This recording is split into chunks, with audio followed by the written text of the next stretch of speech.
Scotch. Hello, everybody. Good evening. Bob Concy, Brian Bearden here with you. Two men and a Scotch, kind of our first video podcast, trying to talk about today's topics and some issues that are going on. You know, Bob and I were just sitting here talking before we get here about kind of kids these days, and a lot of talk. I think first, before we get into that, yeah, what? I don't mean to interrupt, but Please. I don't know if I can interrupt. Because we're going to start out with this is a Islay single malt Lagavulin, and it's a double matured. This is batch number 4 out of 508, and it is freaking. Well, the only way to start is we got to cheers. So cheers to you, cheers to us. Thank you. Oh, I got to tell you, this smooth, oaky, nice smoky flavor. So it's really fantastic. Well, anyway, yeah, when we started to talk, what we've got here is we've got a friend of yours that you know really well. He's got 2 boys, and obviously missing a father figure in their life, but they're starting to kind of infight, and they're kind of forgetting they're getting distracted. Yeah, they're getting of age, and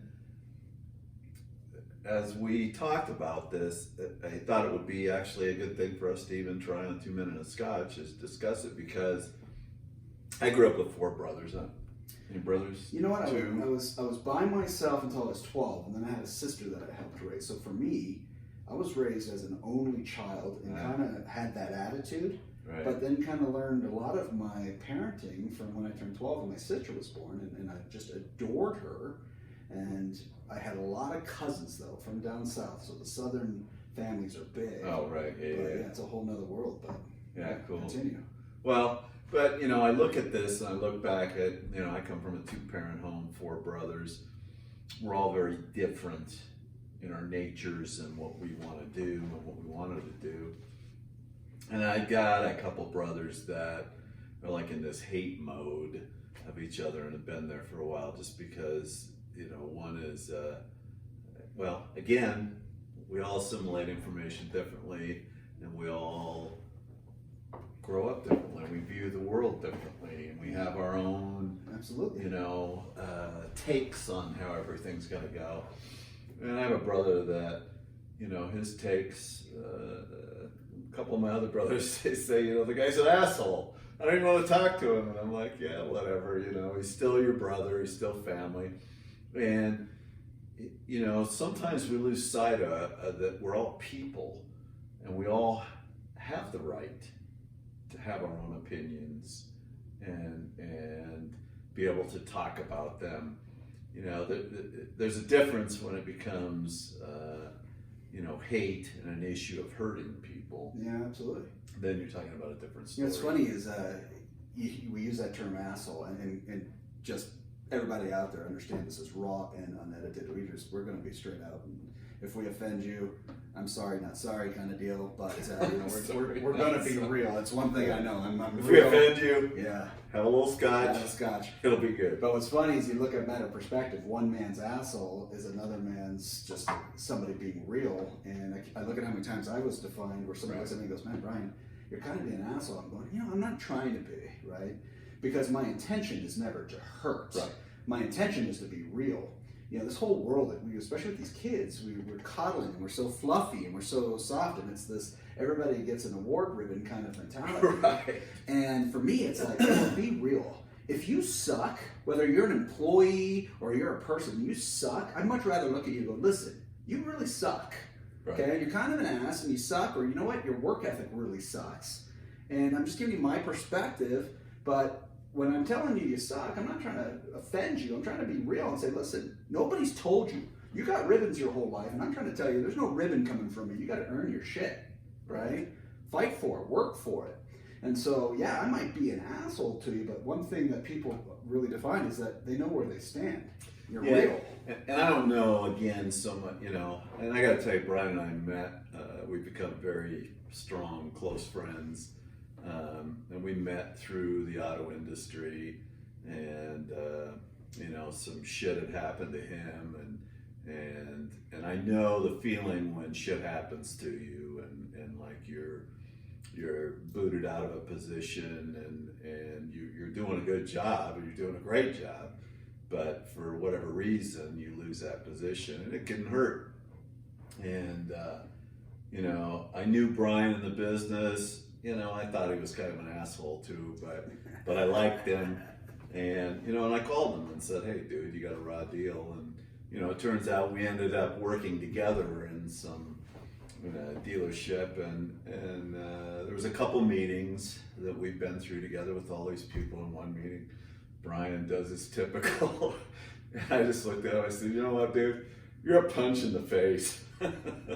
And we kind of started laughing because people can take him as an asshole, but you definitely know where you stand. And he doesn't speak to hurt you. He just speaks his truth. So yeah, and here's what else is funny. So I just recently shot this video out of Bearded Studios. Right.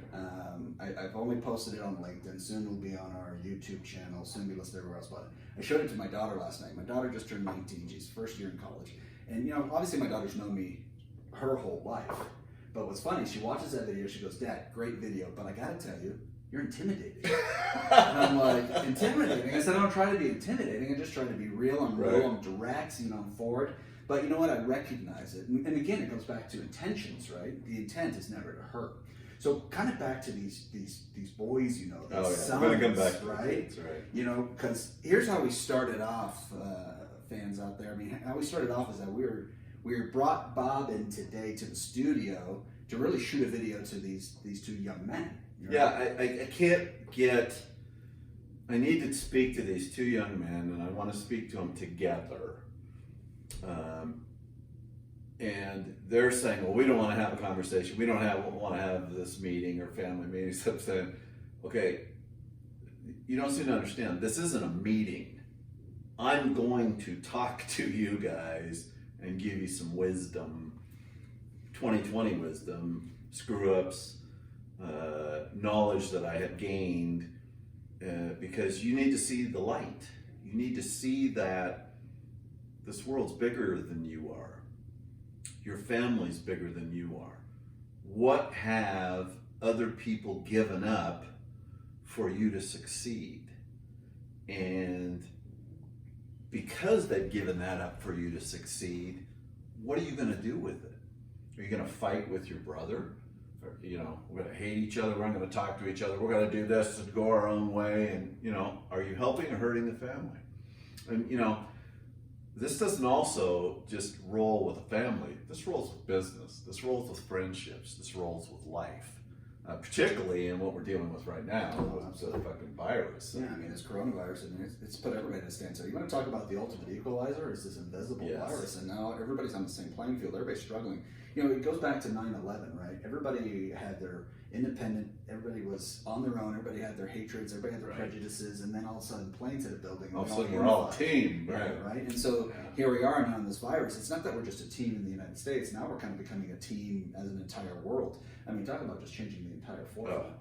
And kind of going back to these two young men, I mean, the one message that I want to put, and it should hold true for you, and it's something really to kind of think about and meditate, is you got to remember where we are today is a result of everything that we've been. So you got these two young men fighting, and what they're fighting about today, they're going to laugh about later on in life, but they need to think about that today is a result of what has been.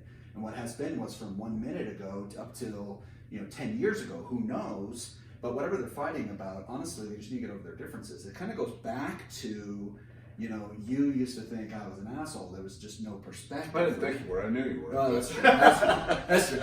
There is truth in that, right? But in the end, it comes a matter of perspective. Showing in perspective is weird, right? You could have perspective, and just go, what's that person going through? What are they going? What are they thinking about? How do they feel? But most people don't even do that. They discount that. They move so fast, right? But then there's also beyond that. There's a plus to that. Add empathy. Right. This is one lesson that I was just teaching to somebody at work where this gentleman also being perceived as an asshole with customers. I'm going, have you ever put yourself into that client's shoe? They're not yelling at you. Right? They're actually yelling about a situation. Right. And I've always said this to people. I said, the reason people yell is for one reason. Think about it psychologically. The reason I yell is because I don't feel heard. Right. Okay? So going back to these two brothers, and honestly, I don't even know we know the core of why they're fighting. But what I've got is I got two brothers with two different viewpoints that aren't feeling heard, and they're fighting each other. And what they forgot is the one perspective they needed, the one level of empathy they needed. focus on your mother, your single mother, Right. that has done everything for you to give you the life you have. You're lacking gratitude. Yeah, and not only that, but the big driver, and a driver that I see in our world and even in our business, what we deal with, is judgment. I've interviewed each one of them separately, and they have these views of each other, and they have this judgment about, well, you know, I wasn't able to do this because I had to do this. And so they don't realize that these judgments are actually the wedge that's pushing them apart, and is bringing up that I don't want to say hatred, but that feeling of dislike and disconnect. Sure. And they don't realize that because of that judgment, they're losing themselves. And when you lose yourself, you lose everybody else around you. That's deep. I mean, now we're starting to talk about the pieces of ourselves that we give away, right? Going back to this other gentleman that I'm coaching and teaching who's getting angry about his customers, I go, you know what? That customer owned you the whole day. Yeah, it's because they've left. They're going on with their life. They're not thinking that they were being an asshole or she was being a bitch or anything like that, and part of the crudeness and that. But they're gone, and the whole day you're thinking about it. They owned you. Right. You give people permission to make you feel a certain way, to think a certain way. You got to be stronger in that. I mean, what a spiritual lesson in this, right?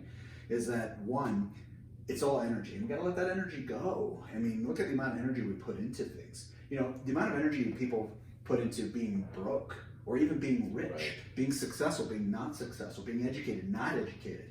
You know what? In the end of this thing, it really comes down to what are you focusing on. And this is not some existential Tony Robbins, I read this self-help book bullshit. I mean, there's some realness to this, right? But what you focus on, you will manifest, both negative and positive. And honestly, these two young men are focused on one thing. I want to be right. Here's a quote you should live by. In the pursuit of making yourself right, you can easily make yourself wrong.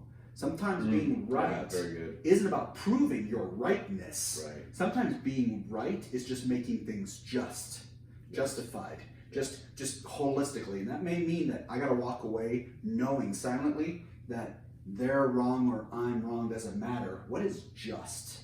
What's the connection? Because we're all connected in this, either by virus or by energy or by spiritual or by religion. And that also goes back to the happiness, like you talked about, being broke and having all the money and all this, and you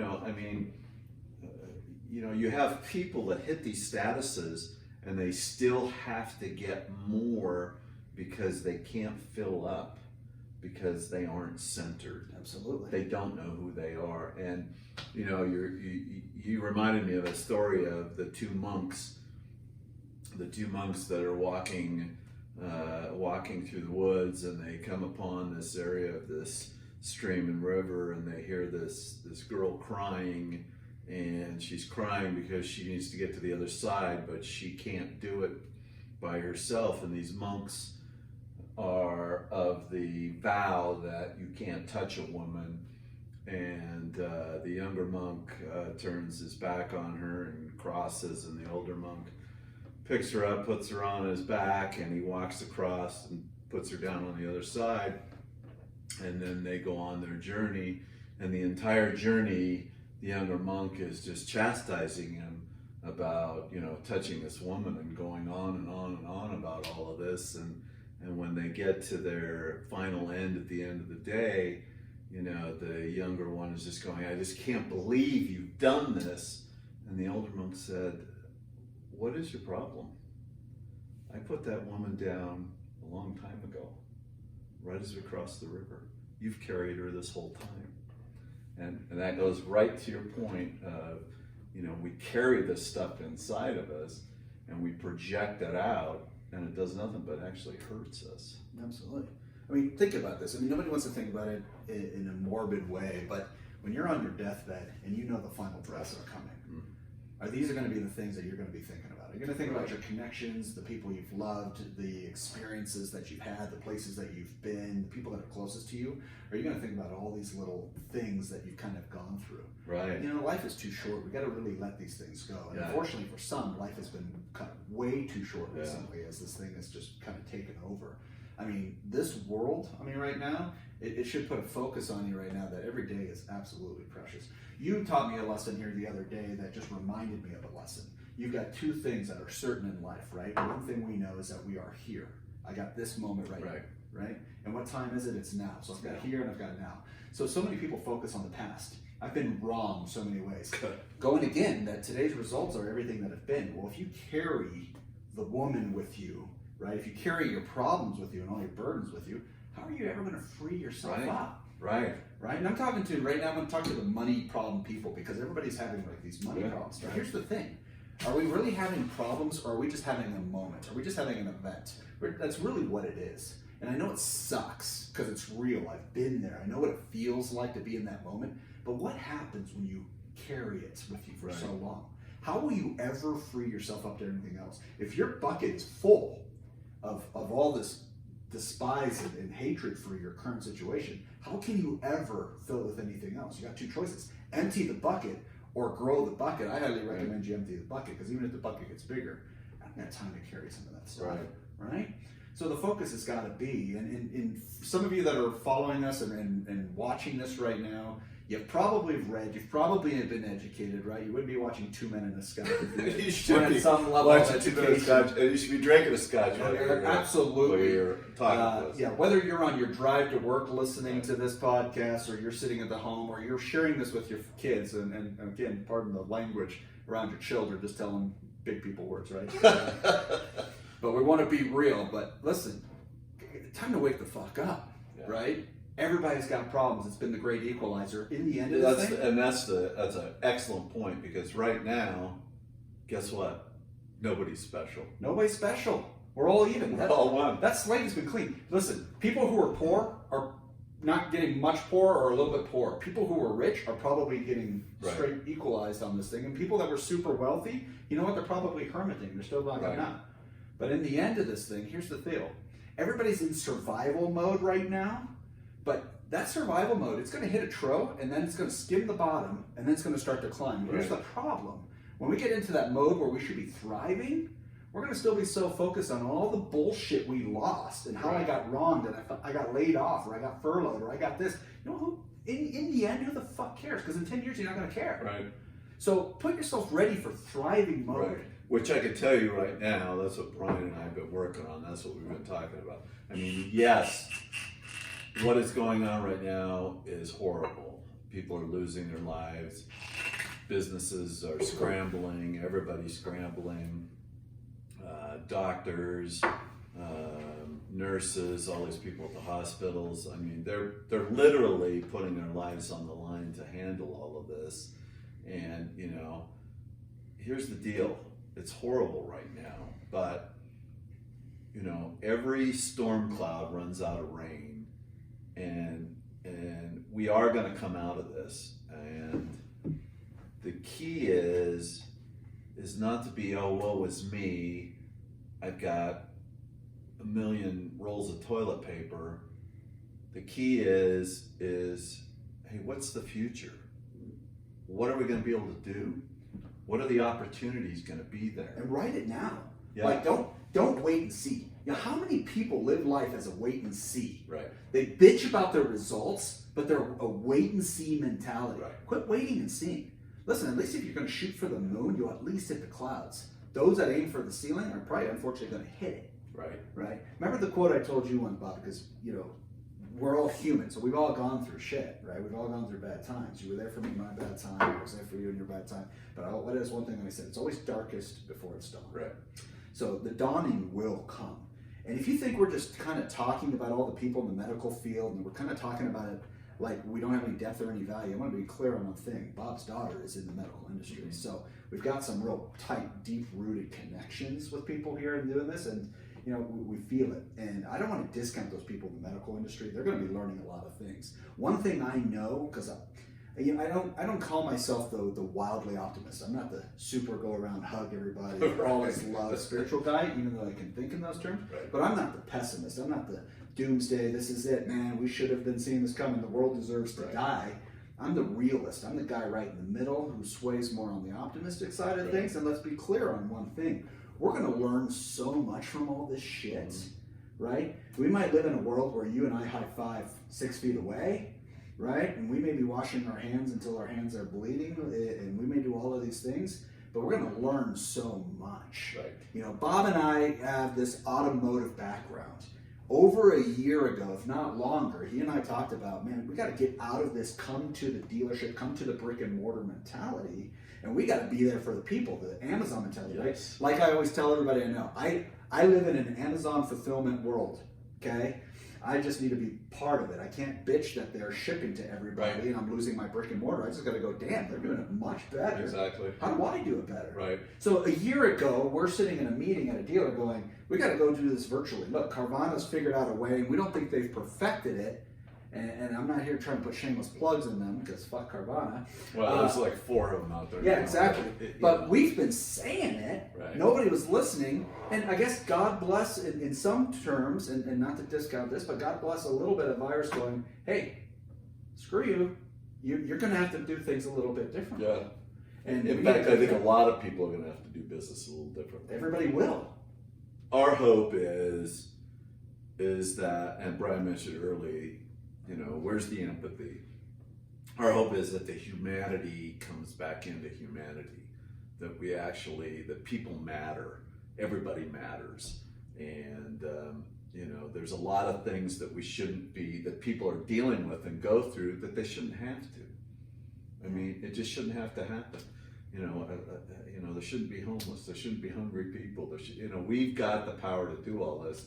There's a lot of egos that have taken over. Listen, Obama, I understand what you're saying. Okay? That'd be Obama. Yeah. I mean, I'm not for a No, I'm not. socialist world either. But, No. I'm not either. Right. but there's plenty of resources for all this. There is. You know, before we get off topic, because obviously this Yeah, is very that's- impromptu. we're back This is to that, live. right, This is yeah. raw, right? Right.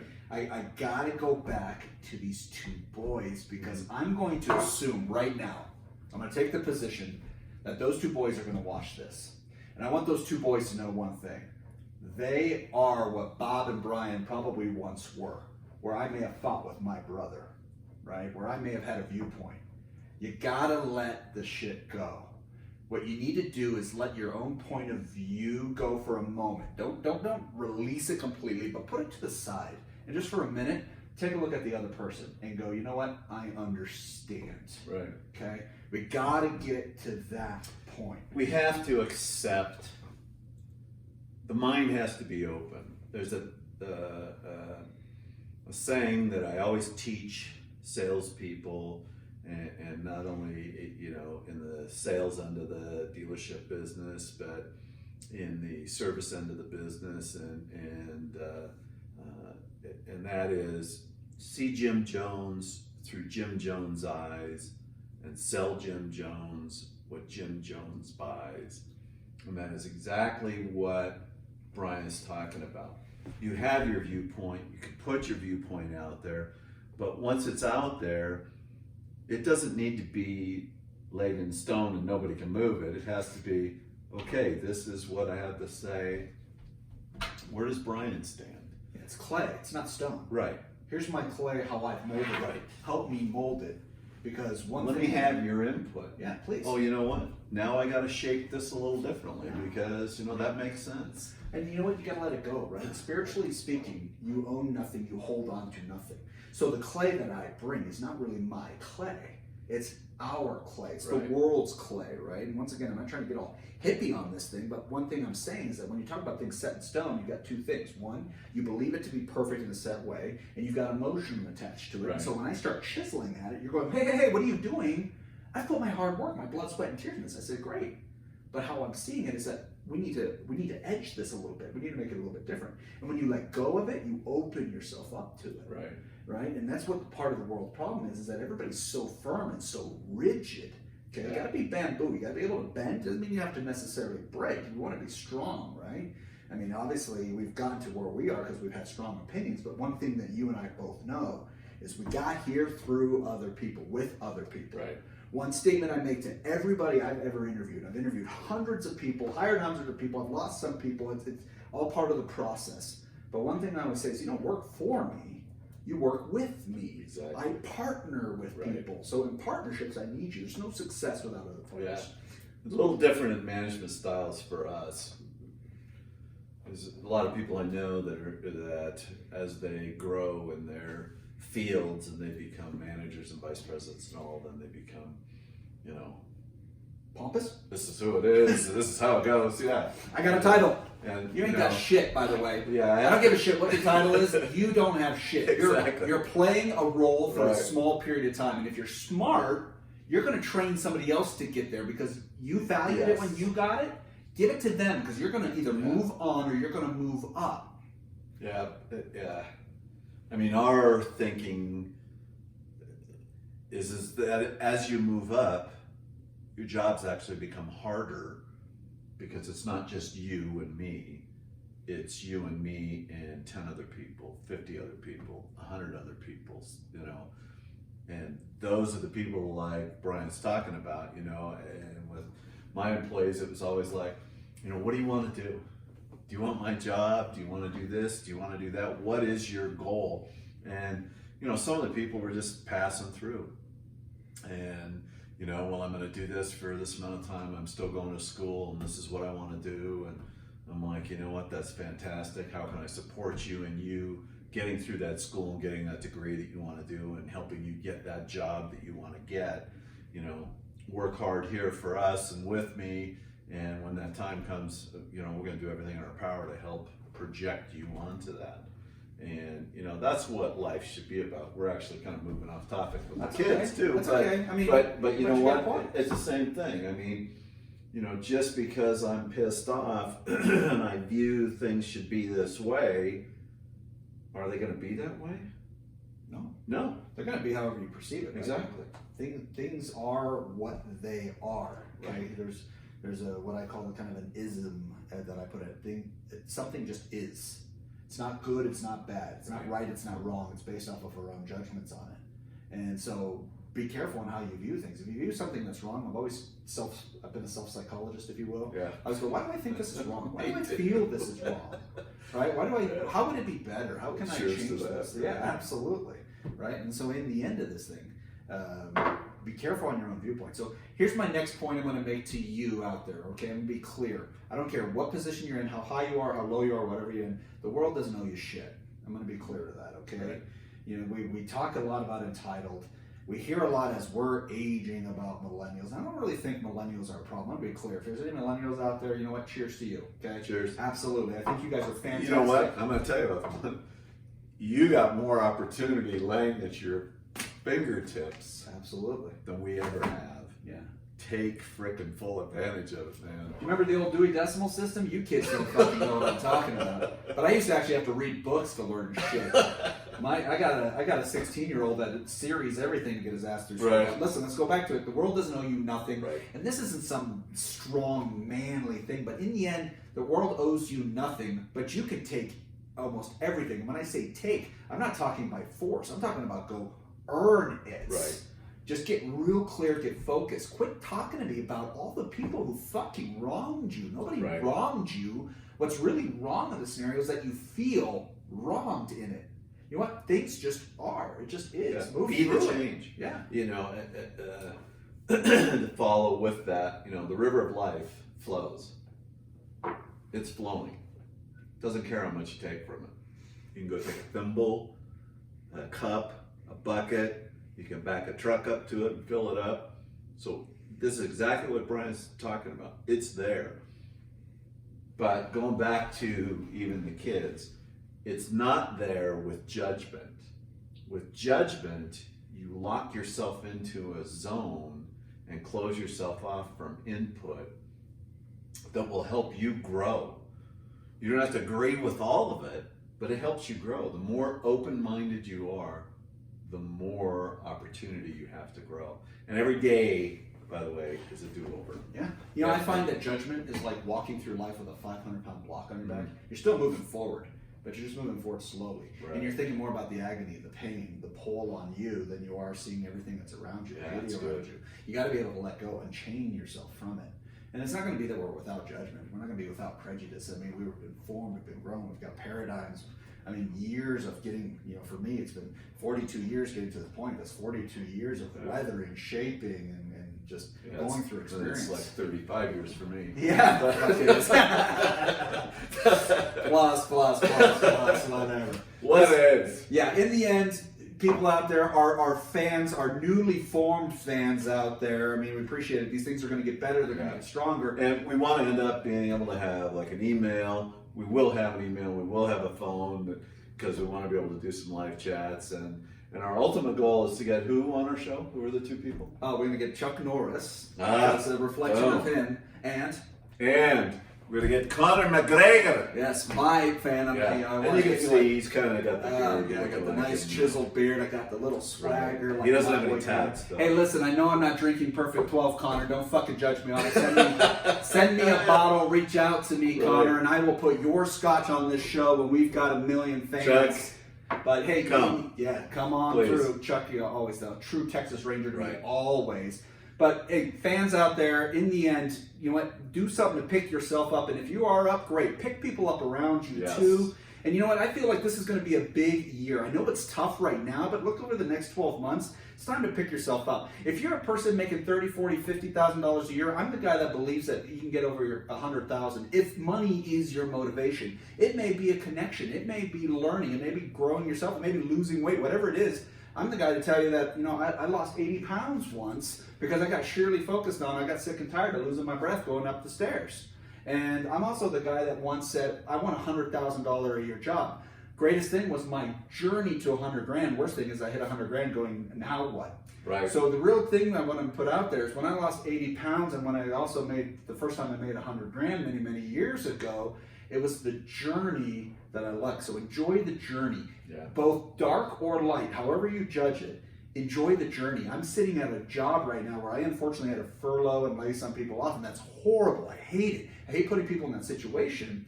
But through that journey, I also got to go, what's the lesson that's going to be learned in this thing? Be open. So this is an emotional intelligence lesson here. Don't get saturated so much in feeling that it closes your eyes to really what's going on. There's so much to be learned here, okay? Yeah. All right, guys, I'm going to tell you this. Bob and I will talk about just about any topic. Yes. Because between he and I, with 250 years of experience, I bring 42 of it. And we've Chuck, worked, we're going to roundhouse them together, okay? We've worked with so many people, good, bad, however we want to judge, right? All different types. We've brought people along that have been in our lifeboat. We've grown people. And let me tell you, one of the greatest things you can do as a teacher is to teach somebody else and watch them grow. It's true parenting in life, if you will, not just your own spawn, but to be able to parent other That's people. actually our success when you can talk to somebody that we've helped and they go, it's because of you I got where I am. Yeah. And it feels good, but we always say, no, it's because of you. Is because where you're at. Yeah. Yeah, my success is because people have helped me get there. Yes. I couldn't have done it by myself. I wouldn't be, directing a major organization by myself. It's the people that make me who I am. They have chosen me either by choice. I mean, we're definitely not a by force type of mentality. So here's the thing. Things kind of suck right now based off of other people's definitions, but things are challenged right now. Things are going to get better. What's the good? Yeah, there's plenty of good in it. The Scotch is good. I'm going to put that out there. The Scotch is freaking amazing. And we'll be trying different Scotches. We'll be bringing them to you. This is one, Lagavulin. Whiskey too, because I'm a Southern man. Yeah, whiskey too. We'll do the whiskey too, and obviously we'll want some sponsorships from like Lagavulin. Oh yeah. No shameful plugs here. Lagavulin, we're listening for you. And I'll put the phone number somewhere at the bottom. You guys can reach out. Okay, so please do so. Okay, so I think Bob and I will come up with a few topics, but I think next time, big topic I've wanted to talk about is truly how to make 100 grand a year. Nice, I love it. I think when you look at median incomes right now in the United States, and of course they dropped here recently, but when a median income around 66,000, I want to walk somebody through what a 100-gram lifestyle looks like and how to get there and how to get focused on Awesome. Love it. Okay, so make sure you stick around. Listen to us again. Yeah. 2 men and a Scotch. Got Bob, we got Brian. I'll leave you with one thing, though. Please. Yeah. What does your mirror say to you? Amen to that. Cheers. Have a good night.